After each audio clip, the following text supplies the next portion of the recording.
and we'll go. Right, we'll go from there. Uh, I'm going to whiteboard from there.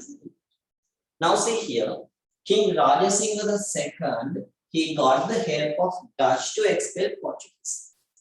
But after now capturing, now he signed a treaty, he signed 1638 agreement on the treaty with Dutch. So what are the conditions in the treaty? First one, the Dutch should help the king. Dutch should help the king. How they should help the king? In giving military support. So they have to fight with Portuguese to drive them out. Then the king should what? The king should pay war expenses. War expenses. Okay, the king should pay war expenses. How? Even in money, even paper, even cinnamon, even everything should be given. The commercial commodities should be paid by the king. So the king should pay money, commercial commodities like cinnamon, pepper, those things that pearl, ivory should be given. Even the third condition was what? Dutch should be given the trade monopoly.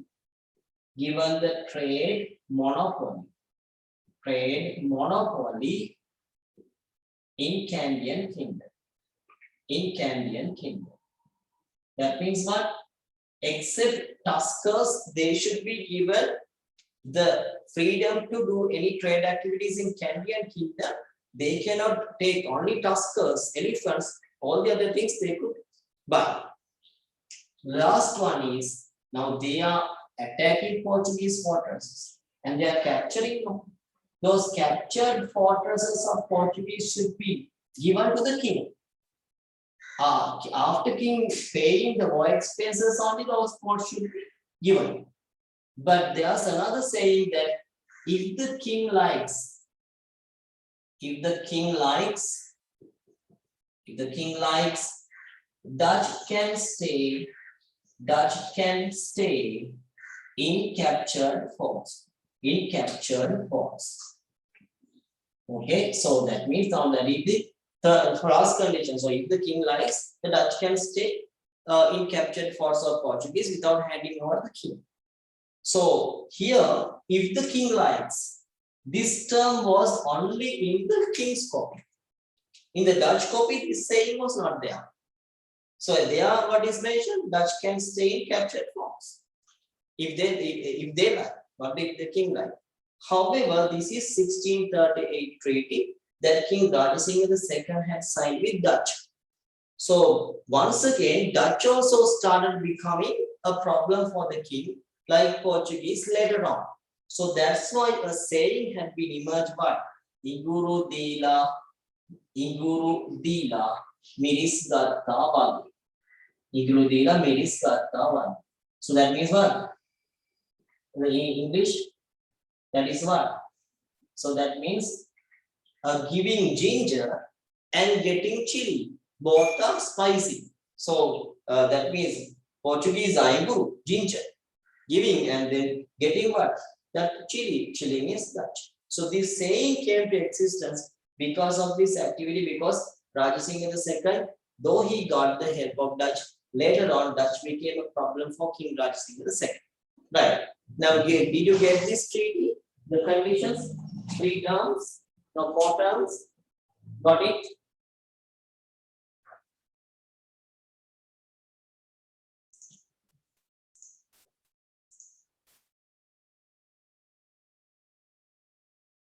Okay, now we'll go to these questions from 5 to 8, 5 to 9. Okay, can you write answers from 5 to 9? Okay, sir. Okay.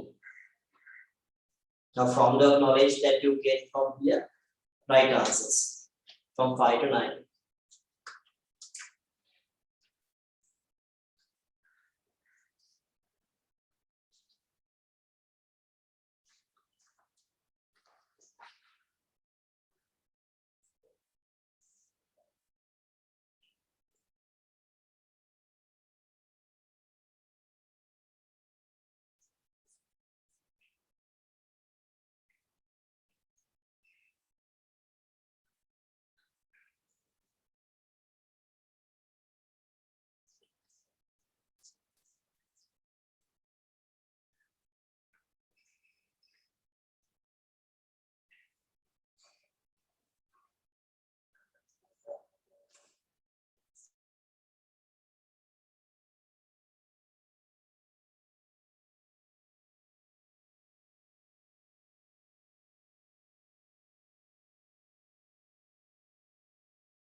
Finish, sir.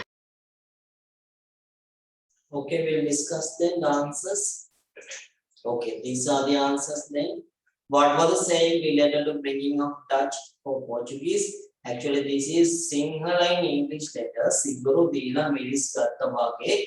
If you want to write the meaning, giving ginger and getting back chili. Giving ginger and getting back chili. So then, how was the relationship type of Dutch with Canadian Kingdom? It is more friendly relations, not the hostile. So I'm going to whiteboard just for a moment. Portuguese and Canadian Kingdom. How was the relationship? Always they invaded. Always they invaded Canadian Kingdom. That means hostile relationships.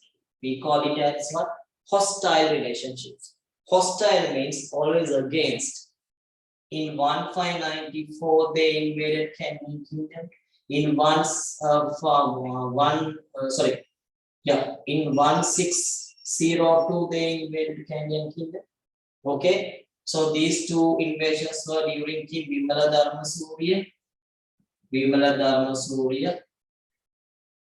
Okay, the first he defeated these two invasions.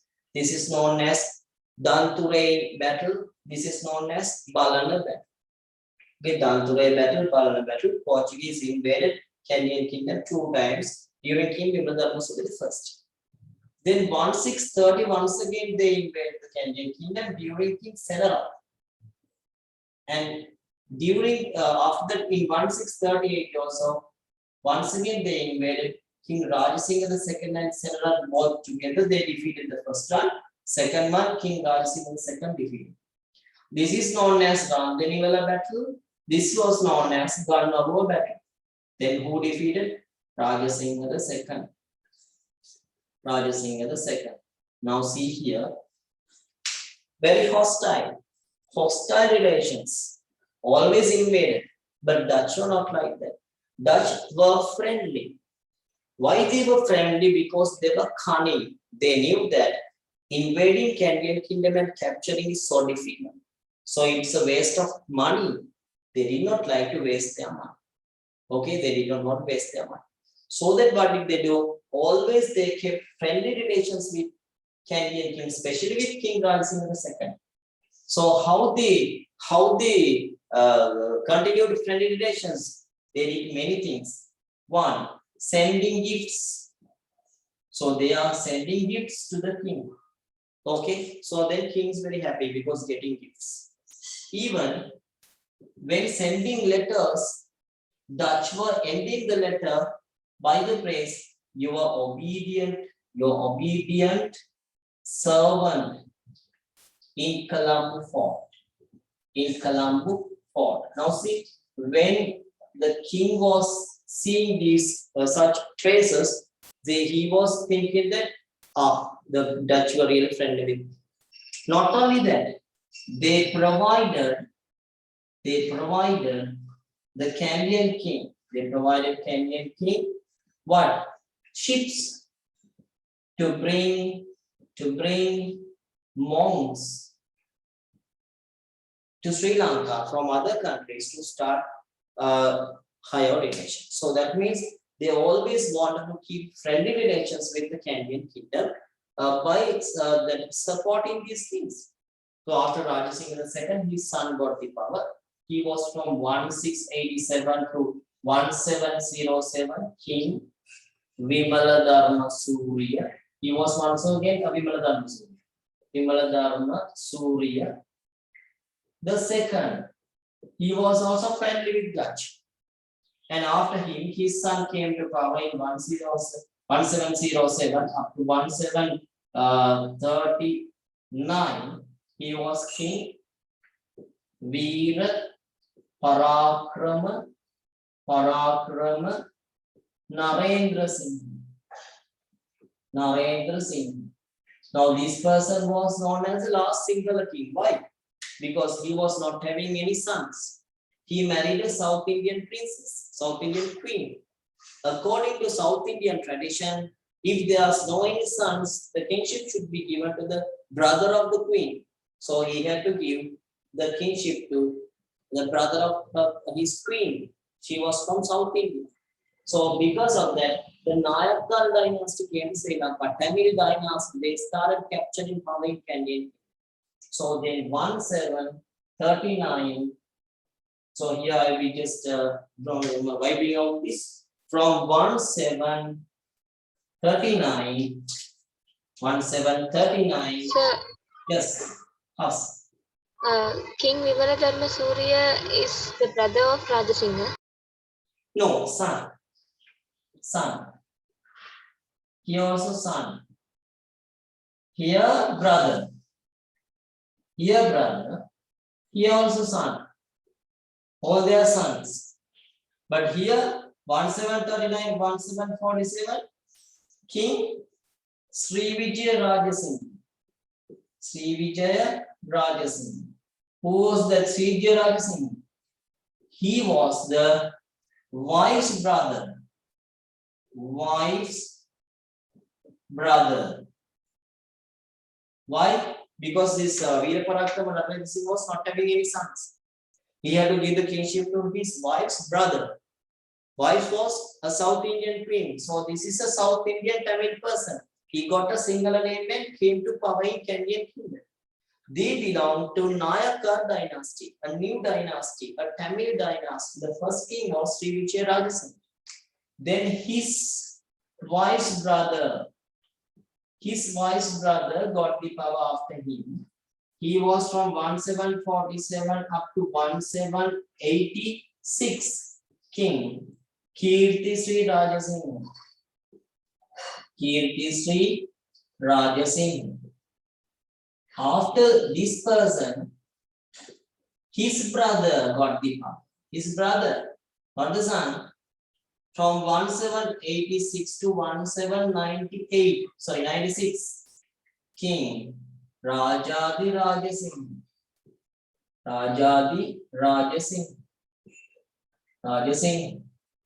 And after him, not a relative, not a son or brother, the last king, 1796 to 1815, King Sri Vikrama Rajasingha, the last king, King Sri Vikrama Rajasingha. So after that, what happened? English captured the Canadian kingdom, end of Canadian kingdom, the 4 Nayakar kings. Any question?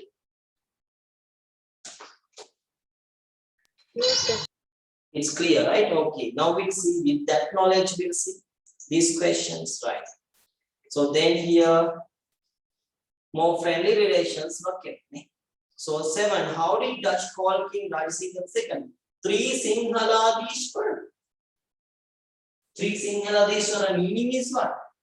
King for entire Sri Lanka. Normally the country was divided into 3 sections. Okay.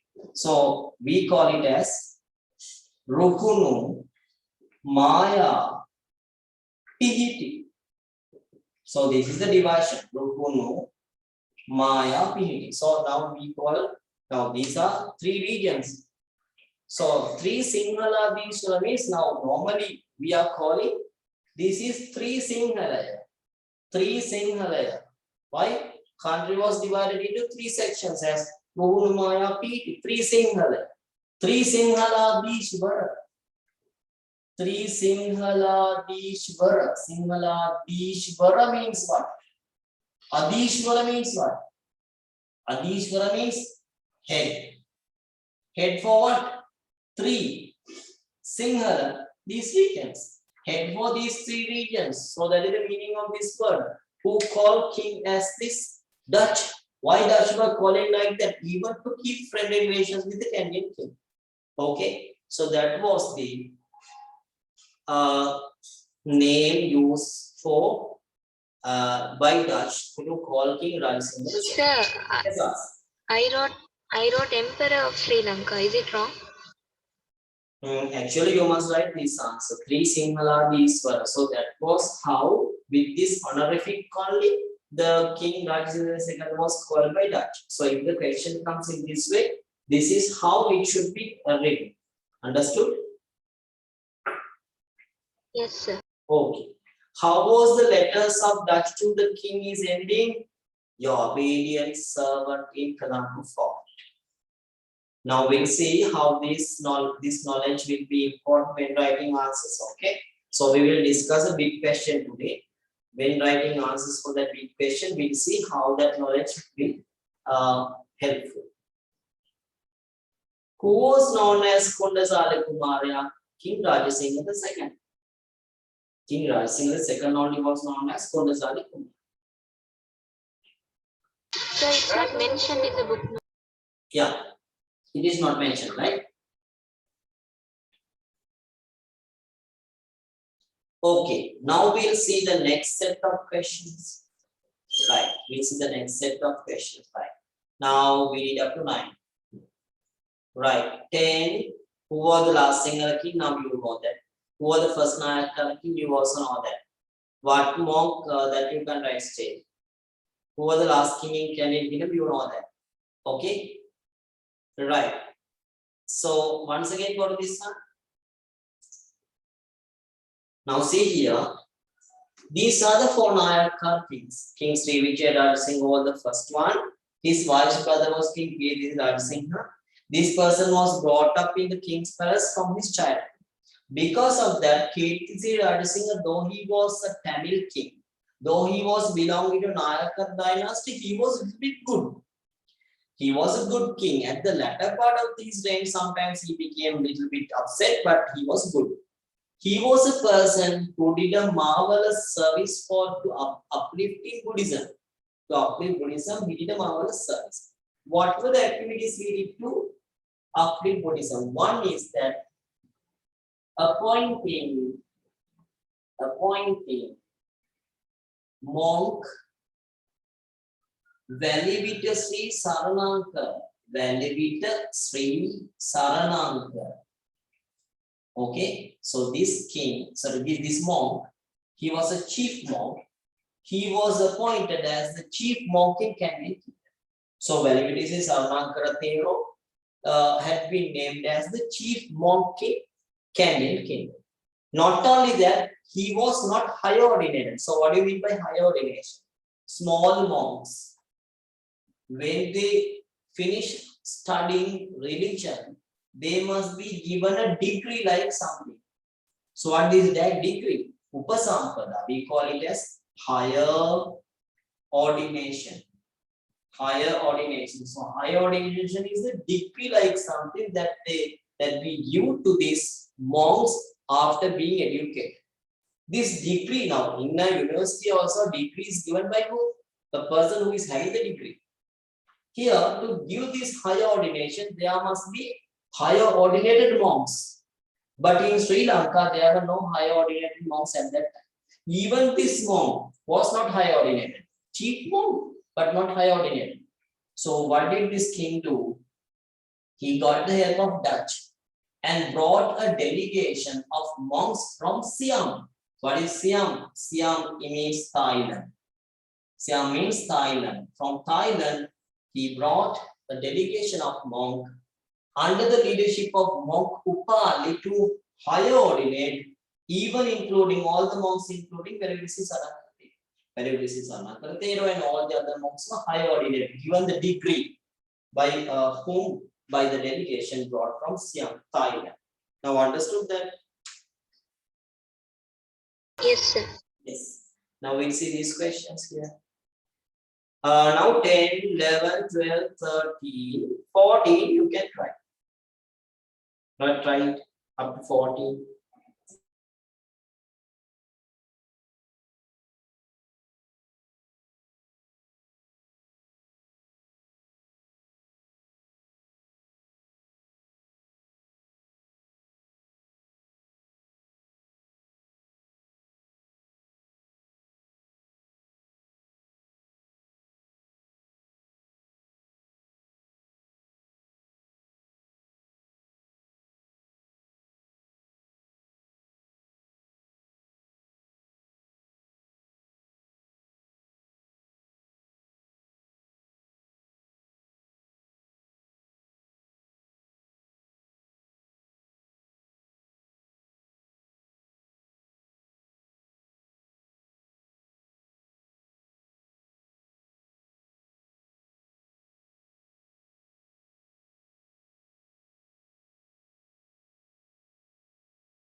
Okay, we'll discuss then from here. Right. Who was the last Sinhala king in Sri Lanka? Sri Veera Parakrama Narendra Singh. Why he became the last Sinhala king? After him, his wife's brother got the power. His wife was South Indian queen, so that her brother was a Tamil person who started Nayakar dynasty. Who was that person? Sri Vijaya Rajasingha, first Nayakar king, first Tamil king. They have taken Sinhala names. They embraced Buddhism, but they were not working properly. What monk advised King Kirti Rajasingha? Monk Parividasi Saranankara Teru. Later on, this King Kirti Rajasingha was King Kirti Rajasingha made him as the chief monk of Candian kingdom. Who was the last king in Candian kingdom? Last Nayakar king, not only that, last king, because after that Candian kingdom was captured by English. Sri Vikrama Rajasingha. Sri Vikrama Rajasingha.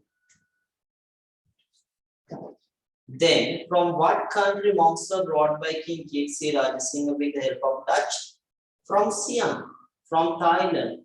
He only brought monks from Siam. He only brought monks from Thailand. All the other monks they have brought from Myanmar. That means Burma. In history, that country was known as Burma. Burma.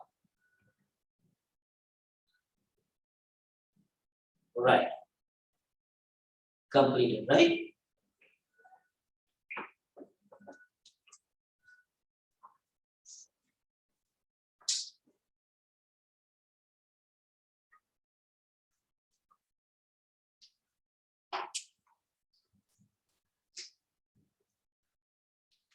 Okay.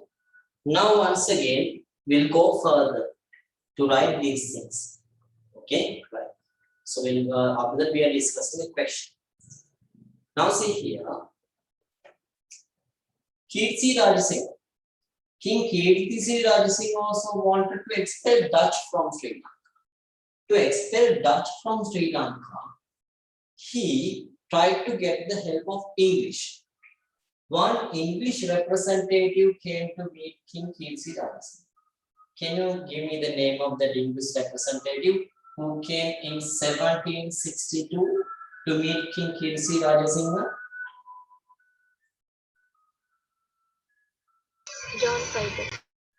John Fibers, very good. John Fibers. So John Fibers came to meet King Kirti Rajasingha. Dutch got to know this.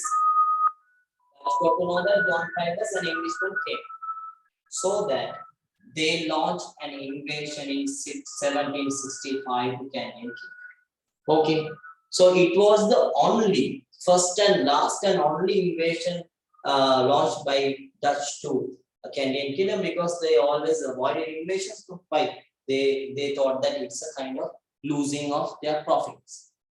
However, they launched this invasion. That time, King Kirti Rajasingha was ill-treating the Sinhala nobles. Sinhala nobles were angry with King Kirti Rajasingha. Only he was listening to his Nayakar chieftains, and because of that, he could not get the help of nobles to fight against Dutch. So he was defeated. After being defeated in 1766, he had to sign a treaty with Dutch. He had to sign a treaty with Dutch. So what was that treaty? 1766 treaty. It's also an agreement. So what are the conditions in this agreement? It says the king had to hand over Dutch an area from the coastline having a width of 1 gaur. 1 gaur. So what is 1 gaur? Gaur is a distance like 3 miles. Gaur is 3 miles. From the coastline to the interior of the land, 3 miles. That entire region should be given to Dutch. That means Candian kingdom people cannot come to the coastline. Why? Even for anything, because this region was under Dutch. Not only that, the king should give Dutch, allow Dutch to do any trade in the Candian kingdom. Any trade. So even earlier in 1638, tuskers could not be bought from Candian kingdom. Now even tuskers, even cinnamon, everything. So even if king wants any salt from these coastal areas, they have to pay a tax to the Dutch and get it. So this is the most losing treaty that had been signed by any king in Sri Lanka with the foreign nation. That is 1766 treaty. Now we know that in the exam they will ask what are the two treaties signed by Sinhala kings with Dutch. 1638 treaty with King Rajasingha II. 1766 treaty with King Kirti Sri Rajasingha. Now you know the terms of the treaty also. Now after that we will discuss a question related to that. Okay. Now understood the terms of the 1766 treaty and the reason for that and all? Yes, sir. Okay. Right. Now we'll see this one. Right. 15. What was the treaty signed by King Kirti Sri Rajasingha with Dutch? So this is the only question. You are writing, after that we are going for a big question to discuss. So only the 15th question. Yeah, after completing 15 questions, we'll go to essay type question. We'll discuss one model essay type question. And then we'll Okay. Thank you, sir. Okay. So this is, you know the answer now? The answer is 1766 treaty.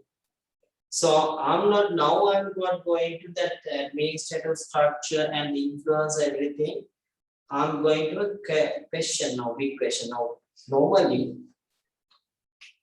in your paper, the questions are given in this way, right? So maybe your paper is prepared by the school, and these papers are normally related to the O-level paper. In the O-level paper, normally questions are like this. Even grade 9 paper also, this is the model. Now, imagine now this is a question. This question is having 4 sub-questions. 4 sub-questions. So normally the first question is given what? Like a question, you should give only one word as an answer. One word answer question. So like what? As an example, name the headquarters of Dutch in Asia. But how many marks? Here, this one normally carries 3 marks. Only one word, 3 marks. Second one normally 2 phrases question. 2 phrases question. As an example, 2 phrases question. As an example, name 2 representative, the Dutch representative who came to meet King Wimbledon is over the first. 2 phrases means not the words name. Doris then people, then one phrase, the name. So this carries 4 marks. So the third question is an explanation question. Explanation question. So this is also, this is the structure even in all. This is simplified and given in grade 9. So explanation question which carries 5 marks. And the fourth one is also a kind of explanation question. So this also carries 6 marks. Total is 18. So this is our question. This is the structure of a question. So here explain, briefly discuss. Okay, if the question is given in that way, you have to write a paragraph. You have to explain. You have to describe. Now, this is the structure of the questions that you received in term test in your school.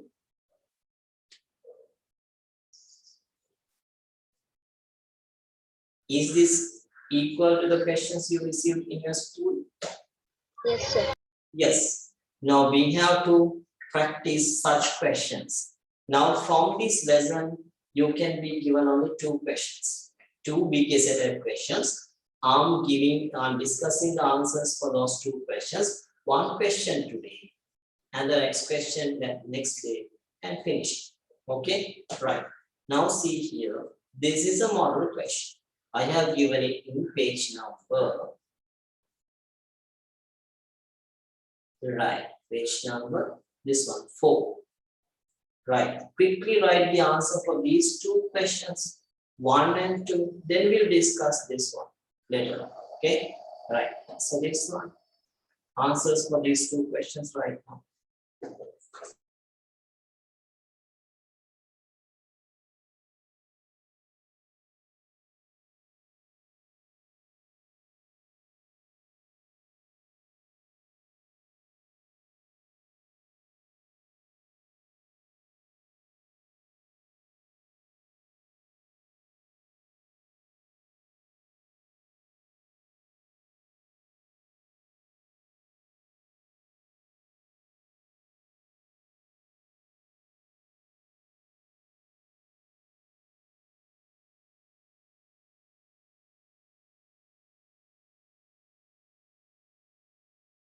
Ma'am,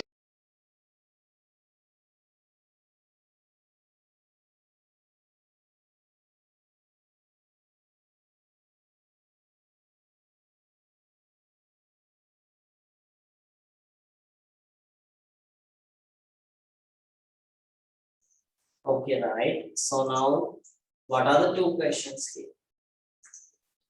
Right. Now these are the 2 questions here. First one. What was the name of the trade organization of Dutch that came to Asian regions for trade activities? What is the name? VOC. So even there's a long name for VOC. I think this is enough, right? Did you write any other thing? I wrote Dutch East India Trade Company. Okay, no problem. So Dutch East India Trade Company. That also correct. Dutch East India Trade Company. So how many marks? 3 marks. Now see the second one. Name the 2 Dutch representatives who came to meet King Wimla Dharmasuri the first in 1602 AD. Joris van Spilbergen and Siboldi Watt. So that is how many marks? Then 4 marks. 2 for each.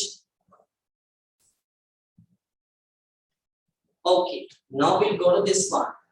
Explain why King Rajasingha II signed 1638 treaty with Dutch and the advantageous terms of the treaty to Dutch. The advantageous the terms to the Dutch. Okay, right. Now we'll discuss that one. Why he signed this 1638 treaty without writing? Just we'll discuss why he signed. Why he signed this treaty?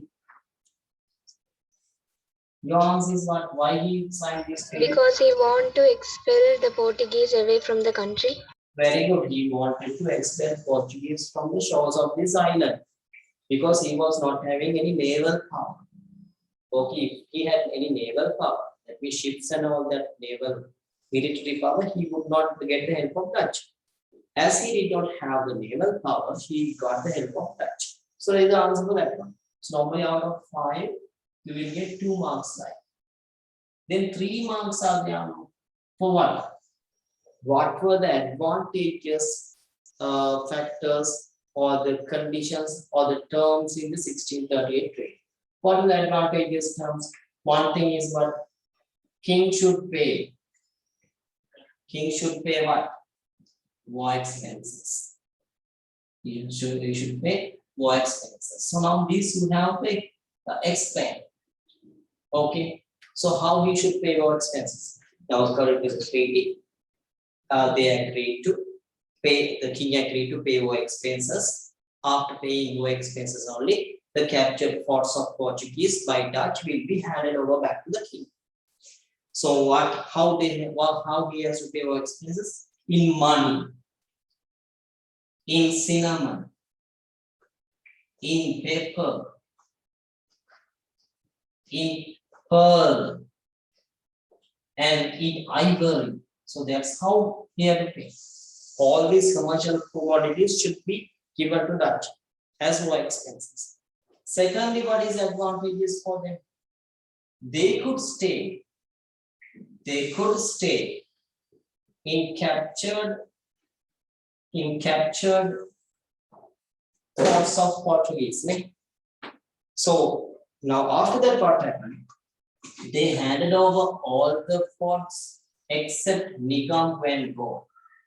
Why they did not hand over Nigam fort and Gaul fort? Because they were the main two cinnamon peeling areas. They were the main two cinnamon peeling areas in Sri Lanka, so they did not hand over. When king was paying, asking to hand over these two fortresses, they told no, we can't give. Then the king asked why. Then they said you have to pay war expenses. Then the king asked how much I have to pay. Then they were telling unbearable, unreasonable expenses. So then the king got angry. So this is also advantages. Even the third term is one. They should be given the trade monopoly. They should be given the trade monopoly in there. Trade monopoly in Canadian kingdom, except Tuscans, except elephants. Now this answer we are writing. Now we'll see how we can write this answer. We'll write a model answer, right? Okay, now we are going to write a model answer. So, sir, there is one more point, yeah, tell me. The king agreeing to support, the Dutch agreeing to support the king. Yeah, but the question is what here? That's a term, but what is the question here? What? Advantageous terms of the treaty to Dutch. So king supporting the king, Dutch supporting the king is advantageous for Dutch? No. So then we are not taking that. Now understood why we are not taking that?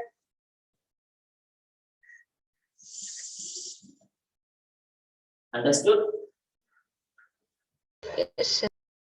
Yeah, so that term is there in the 1638 treaty, but it is not advantageous for Dutch.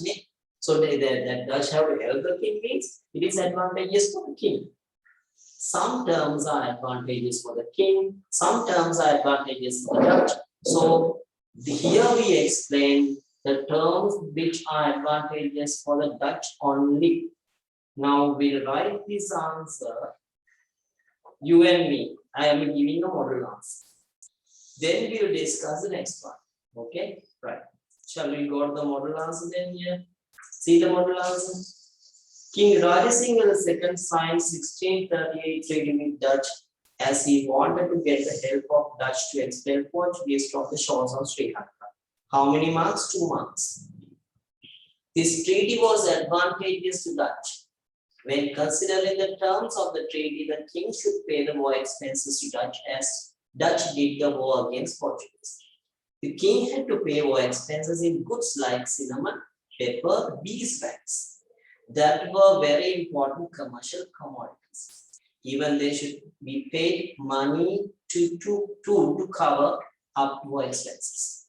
Not only that, Dutch should be given the authority of trading Canadian kingdom except Tuscans. Even Dutch should be allowed to stay in captured forts if the king likes. That condition has been misused by Dutch by not handing over Gaul and Nicamu forts. Now this is a simple answer. This is not the world's best answer. This is a model answer that you can write. Shall we write it now? Okay, sir. Okay.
Sir, what is tuskers? Tuskers means that elephants means having a tusk. So there are two types of elephants and tuskers. Elephant is this person. Now this is a tusk. So elephants are not having this one. Elephants don't have this one. So these are tuskers. So who are valuable? Tuskers are valuable than the elephants. So elephant is not having that one. Okay, it is not having that one. So only tuskers we have in that one. In the parallel you can see tuskers. Understood? Yes, sir. Okay.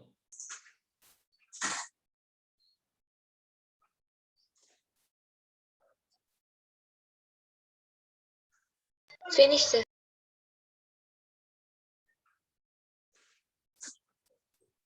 So this one, this part you must write.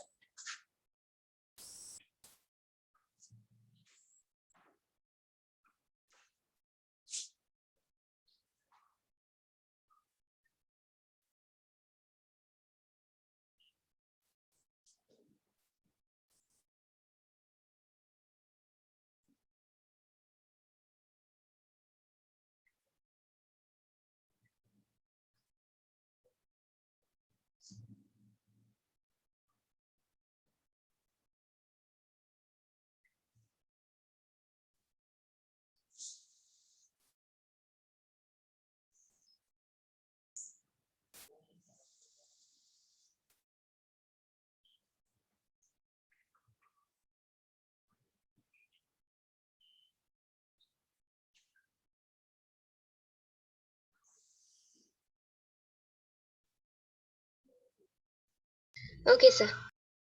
Right. Now we'll discuss the fourth question also. What is the question? Briefly explain the nature of the relationship of Dutch with Canadian kingdom. Now you don't know what is the relationship here? What type of relationship? Family.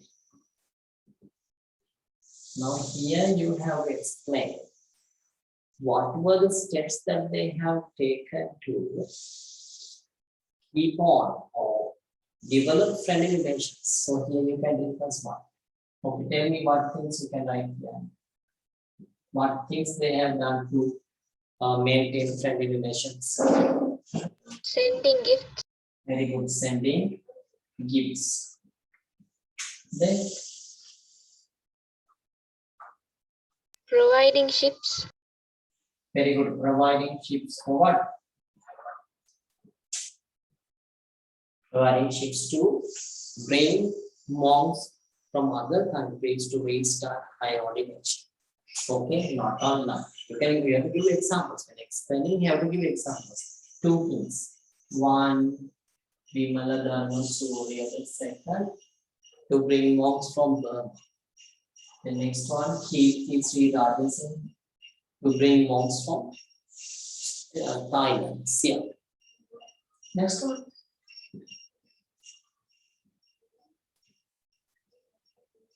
Ending letters with phrases like your obedient servant in Colombo port. Okay, very interesting phrases. Not only that, calling the king by the name, by the honorific Sri Singhaladishwara.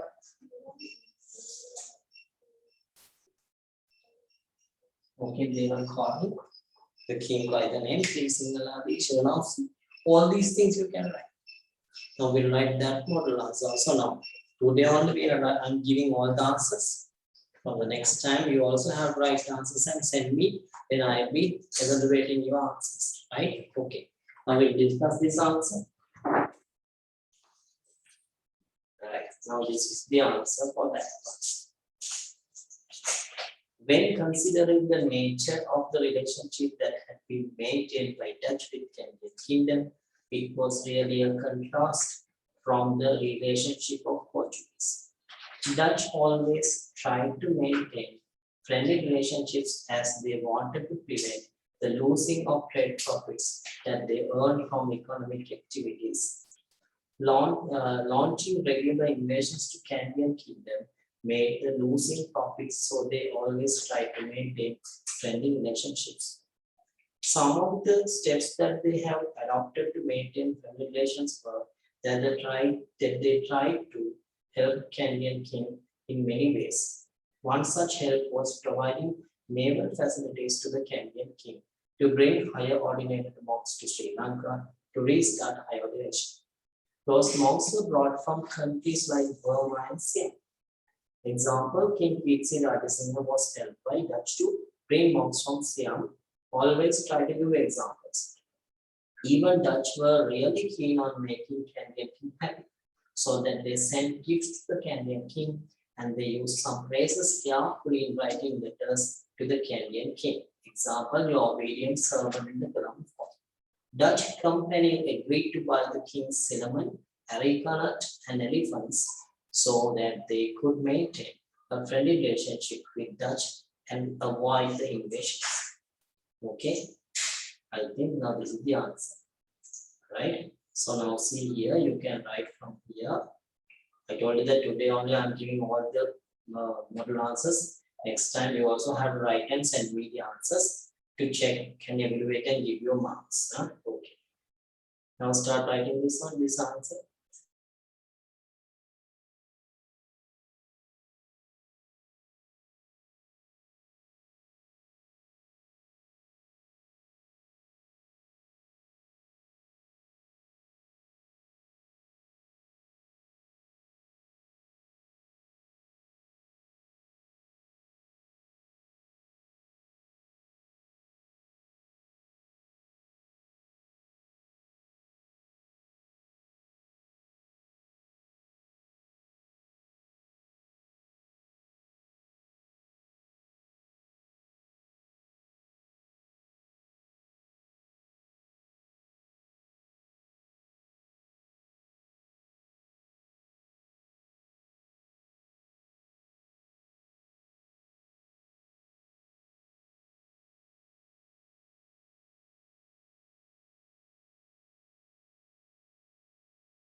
Let me know after finishing, right?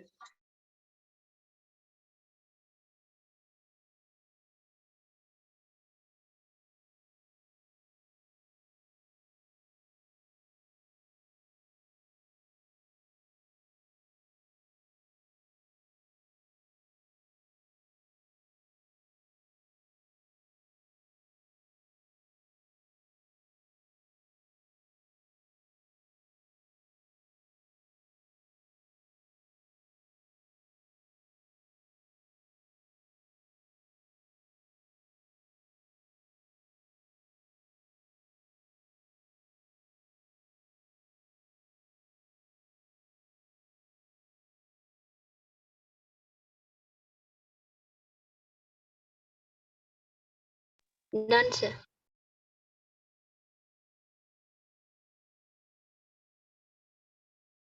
Okay. Now these are the possible questions. Now normally when preparing a paper, the examiners they have a selected set of questions. Now everything will not be given as questions. So these are from past papers and the possible questions.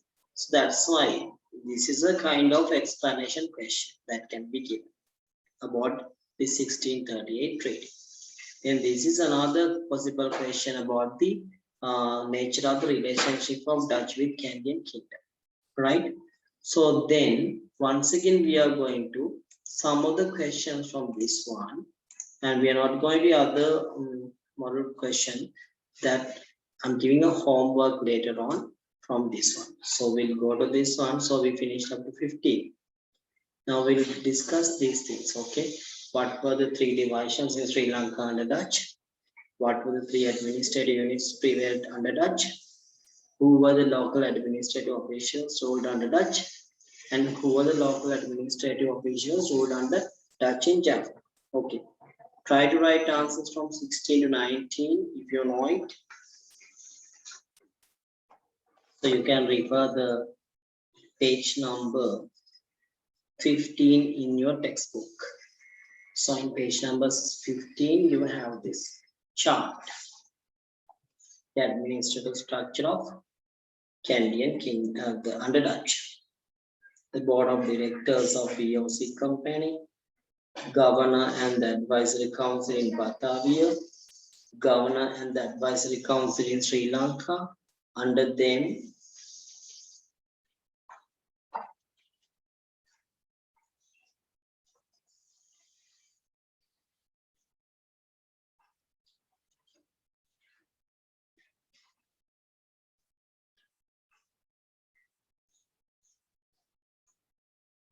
Sir, the Dutch administration, is it important?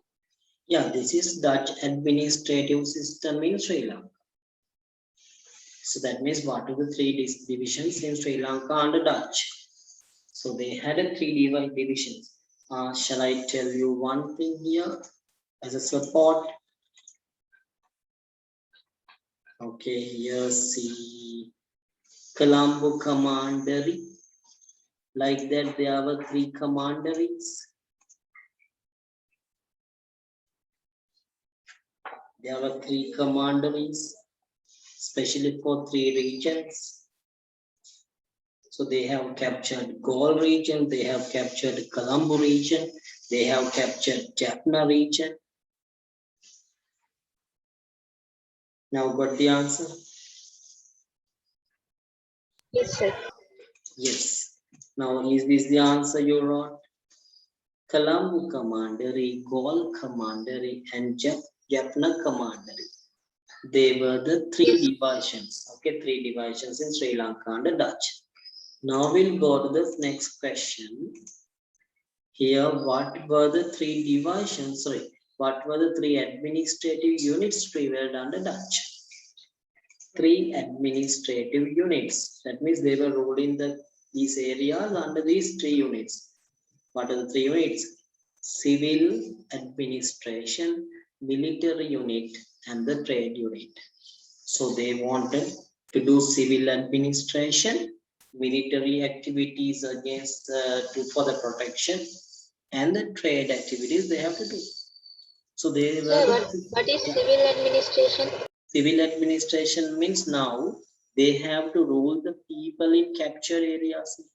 So that means Colombo region, people should be administrated, people should be ruled. For ruling and collecting taxes, they have established a unit known as civil administration. What did they do? They collected taxes from people. They functioned as the government of that unit, that area. Military unit means they are military. That means protecting the country, protecting the region, preventing any other European nation coming to Sri Lanka. That had been done by them. Trade unit, they were doing trade activities, especially civil administration unit. They were doing what? Collecting taxes and collecting information about taxpayers. And they were preparing Tombu. We will come to Tombu later on. Okay. Who were the local administrative officials rolled under Dutch? That means there were high officials belonging to Dutch. And after that, our people were there. Who were our people? There were Koralas, Mutliers, Vidanes, and Gamuladhan. Korala means the administrative officer who is in charge of Korala. So normally these our regions in Sri Lanka were divided into different regional administrative units. Korala, Pattu, village, like that they divide. So Korala, the region like now, Korala is like a district, present district. Koral is like present district. So it was ruled by Korala. Mutliers, Vidane means the head of the village. Gammuladani also head of the village. What is the difference between Vidane and Gammuladani? Gammuladani was ruling the village. Vidane was collecting taxes in the village. Both are in the village. So they were the local administrative officers. Our people were here. These positions were held by local people, Sri Lankans, not the Dutch. Mudliers now. Koralas were there. Koral were divided into Pattu. A Pattu was ruled by a Mudlier. Even there were some other functions like transportation and all those things. In charge of those functions also under Mudliers. Okay, so Korala was an administrative officer. Under him, there were some other functions. The functions were led by Mutliers. Even Pattu were led by Mutliers. Vidani was whom? He was the tax collector in the village. Gammuladani was the administrator of the village. Right. 19. Who were the local administrative officials ruled under Dutch in Jaffna? In Jaffna, Adhikaris were there, Kankanam were there, Udayars were there. These were the officials in Jaffna. So can you explain those three? Yes, Adhikari means he was in charge of regions in Jaffna.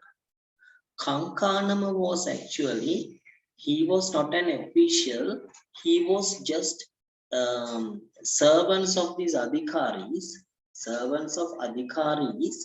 and they were just supervisors like. Kankanam were supervisors like. Adhikaris were heads of the regional areas. Udayas means they were the village headman like Udayar. Adhikari was regional rulers. Kankanam were supervisors. So that when there's a function, Kankanam is observing, supervising that work. Okay, 20th question. What were the judicial reforms activated under Dutch? So they introduced us what? Roman Dutch law. They only established the court system in Sri Lanka. Roman Dutch law was introduced to Sri Lanka by Dutch, and the court system was introduced to Sri Lanka by Dutch. So we discussed 20 questions today, and one essay type question. If you can write now, your homework is what? You write the answers for the second model question and photo it and send me through your WhatsApp to my WhatsApp. Then I will check those answers and give comments as well as give marks. Agree? Like that?